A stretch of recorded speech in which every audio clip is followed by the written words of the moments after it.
Hello everyone, welcome back to my channel. This is our prompt engineering series. Today we are diving into the dynamic prompting technique.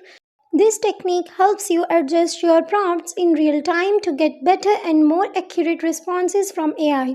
Let's see how it works with some practical examples. But before that, we must know that what is dynamic prompting? Dynamic prompting involves adjusting your prompt based on the AI's responses or changing needs. It's all about refining your prompts in real time to get the best results. Example 1, improving a response.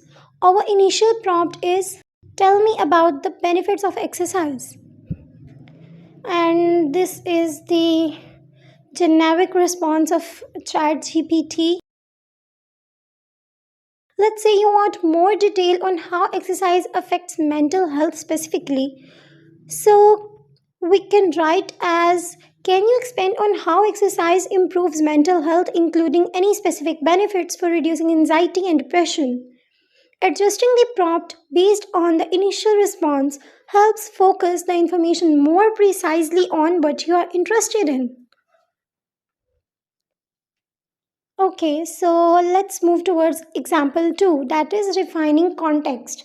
Our initial prompt is, give me ideas for a birthday party.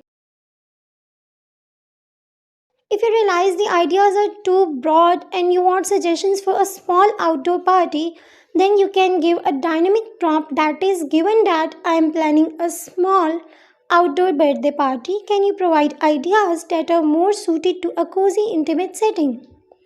Providing additional context helps the AI customize its suggestions to fit the specific situation.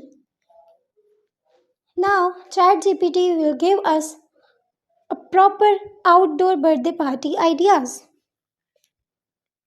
Okay, so moving towards example 3, that is adding constraints.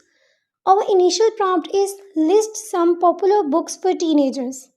And the AI response is, some popular books for teenagers include Harry Potter, The Hunger Games, and Percy Jackson.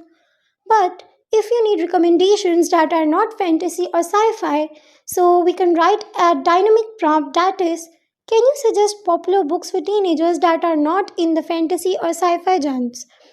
So, adding constraints helps narrow down the response to fit specific criteria, making the suggestions more relevant. And that's a wrap on dynamic prompting. By adjusting your prompts in real time, you can get more precise and useful responses from AI. Experiment with these techniques to see how they can improve your interactions. If you enjoyed this video, make sure to like, subscribe, and hit the bell icon for more tips on prompt engineering. Share your experiences or questions about dynamic prompting in the comments below. Thanks for watching and see you next time.